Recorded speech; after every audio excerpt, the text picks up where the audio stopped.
T. Lopes is like LeBron, in that they're both GOATs in their field, but they have an incomplete and selfish understanding of what constructive criticism is, free speech, and exactly what behavior counts as an intimidating bully tactic. So to catch you up on LeBron's situation, commentator Stephen A. Smith has criticized LeBron for nepotism. He's trying to fast-track his son to the NBA so that they can epically play on the same team at the same time. So Stephen A. Smith has criticized LeBron for the nepotism involved with that. And look, that's fair game on a basic level as a public commentator commentating about public figures. If LeBron James's son is ultimately in the stats underqualified compared to his peers in that same position, and he has a congenital heart defect and had a heart attack in the middle of a practice, my heart goes out to LeBron James' son. He didn't ask for any of this, and all this pressure and attention must be horrible, but there's nothing wrong with a public commentator identifying these things and putting them into context of that nepotism. So if Stephen A. Smith comments on LeBron's nepotism, let's say LeBron disagrees with that. Well,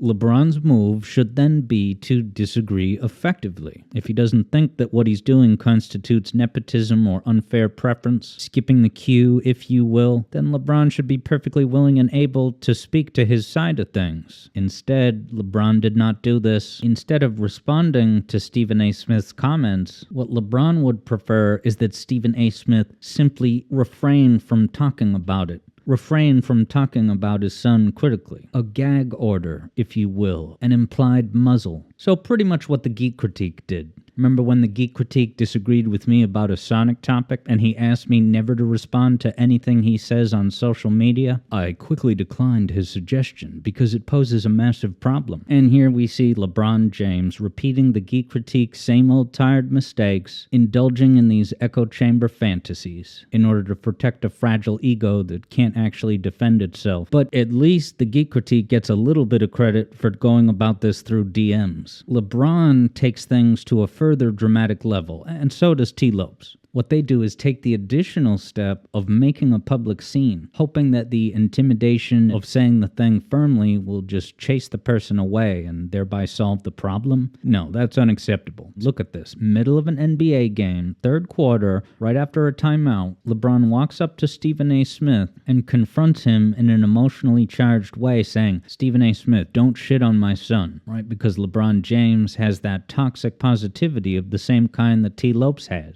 LeBron cannot stomach the idea that someone would be speaking about a negative thesis involving his offspring. And so you see how firmly he says this to Stephen A. Smith, not in any way that facilitates any legitimate dialogue. Like, what is Stephen going to do? Start talking to him and hold up the NBA game? This is not the time or place. As Stephen A. Smith can tell you, what a man would have done, but what LeBron and T. Lopes don't yet know how to do, is just touch base after the game, off camera, when there's time to actually talk about it. But the way LeBron went about it shows you that he was not actually in it for any real conversation or dialogue. He just wanted to make a quick, fierce demand and use the intimidation as a bully tactic cop-out to protect his fragile ego. It's LeBron's way or the highway, just like Lopes. But that's not how it works, and that severe misunderstanding of free speech and public commentary is not something that Smith has the burden of having to explain to LeBron. At the very least, it should be off camera, in the same way that Lopes will tell people not to criticize an animation, or Lopes flat out telling a Sonic Takes account to cease operations. In other words, stop doing this free speech and accountability facilitating discussion. It's just my way or the highway. Now, Stephen A. Smith absolutely stepped up to be the bigger man by biting his tongue and not making a scene by responding in the middle of an NBA game in progress. Stephen A. Smith was not necessarily even going to talk about it until LeBron went on a podcast and had to have his moment dunking on Stephen A. Smith, calling attention to him being at home in his underwear. So all bets were off at this point. So Stephen A. Smith did a 1-hour broadcast speaking to his participation in that situation, alongside the 1-hour broadcast that I did, explaining the background and context, that I am free to comment on or criticize T. Lopes at any time for any reason. And so I caught my audience up on the shameful history of him bullying away honest constructive criticism. Now, much like T. Lopes, LeBron himself sends out passive-aggressive tweets that talk past past the discussion at hand, complete with emojis, talking in pictures. And I'm not going to platform the equivalent thing that T. Lopes did to me in an attempt to promote Penny's big breakaway, but you can just look at the Penny sales and see how well that attempted stunt provoking me by passive-aggressive emoji tweet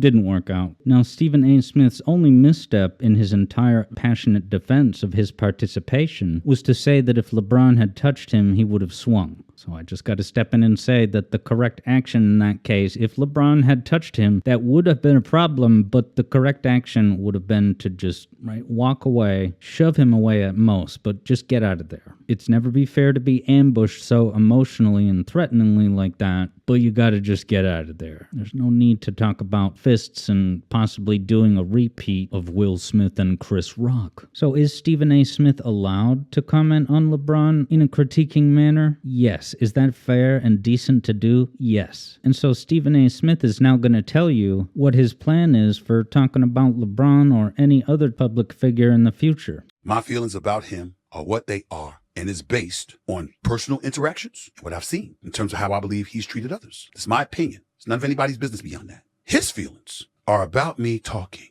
about basketball, and y'all gonna let him get away. You're trying to classify me as somebody who would talk about him as a dad as if I exposed something that's happening in the privacy of their home in Brentwood somewhere, as opposed to me talking about what's going on in the Lakers uniform at the Crypto.com arena or elsewhere. Y'all gonna let him get away with that? Well, y'all go right ahead. I don't have to broach this subject anymore, but I will broach LeBron James any damn time I please. As long as he's playing this game, he's a relevant sports news topic. And I'm going to do my job professionally and ethically. I don't have to like him to do that. And he doesn't have to like me in order for me to do it. I don't get paid to talk to him. I get paid to talk about him. I would tell him he's welcome to talk to me anytime, but we all know that ain't gonna happen. LeBron is the culprit here. But far be it for me to say that about King James. Kings don't get blames. I guess that's why he's not my king. So what you just heard Smith say is essentially what the road forward with Lopes looks like. As long as he's a public figure, I have every right to comment on Lopes or anyone else's behavior and public choices in a manner that I disagree with the choice and I discourage it, and I advise my followers not to conduct themselves in that way. So the cause and effect here today, in the past and future, has been totally the same. I condemned Lopes' public choices back in 2022, and then they continued and even worsened, so I publicly disagreed with him again in 2025, and if it happens in 2029, you'll know where to find me. Do you get what I'm saying? If T. Lopes had his way, we would have had Ugly Sonic in the Sonic movies. There probably only would have been one movie, because Lopes kept Ugly Sonic because he tried to chase people away from commenting with constructive criticism that the Ugly Sonic design in the first trailer was horrifying and disappointing. That honest criticism is what pushed Paramount to rethink things and invest in fixing the problem. But T. Lopes doesn't want you to say anything negative about an animation, and he will call to the attention to all his followers this topic by making a big tantrum. And so if you disagreed with what you see me say in the comments section of the Sonic Mania music theory video, if you were alienated by that, understand that my commentary on that day does not actually reflect me. I was mirroring Lopes to make a point, to make it real for you in a way that it wasn't before, because you, the viewing audience, to be fair to you, you have no way of knowing what T. Lopes is up to, necessarily, unless you're really on social media. So since T. Lopes' issues only seemed to worsen over time, and people were telling him to grow up, but it was falling on deaf ears, well, why would I want to just say the same thing and expect a different result? I had to bring this to the attention of more people. Sonic fans, Sonic music devotees deserve to know about how these important, imposing figures in the music community are abusing their position of power with vaguely threatening gestures. So any anger that my audience had at me that day, all of that is meaningless to me. You need to go hold Lopes accountable for that first. So both LeBron and Lopes will continue to get responses for as long as they continue to act up, and continuing the entire world to treat them like an emperor with no clothes that's immune from any criticism. The both of you need to learn how to respond to people talking about you. You are unprepared for that, and your lack of maturity never becomes anyone else's burden. The reason why I spoke up about this 3 years ago and have done again currently is because to do so was to start and now continue a conversation. More and more, the people who have been reacting to this situation have been starting to ask themselves the right questions about how we got here, and what the road forward looks like, and how bullying gag orders are never tolerable. So as we have now arrived at the finale of this video, I will now be delivering LeBron and Lopes their sentencing, which will specify what the both of them need to do in order to atone for this situation. LeBron and Lopes, I hereby sentence you to learn how to respond to somebody. Learn how to disagree with somebody else. If someone criticizes your choices to fast-track your offspring into the pros, all you need to do is respond why you think it's a good idea. Lopes, if people don't like the Superstars animation, all you have to do is persuade them why you think it's in fact good. But the both of you seem to expect a gag order, and that premeditated intimidation will always be unwelcome in the Sonic community. If you're unable to respond to explain why you think the way you do, then you just need to go back to the drawing board and rethink what you say you believe in. This has been Alex Yard here at 91.6 WAYZ, the Alex Yard Zone, terrestrial internet radio. You're dismissed.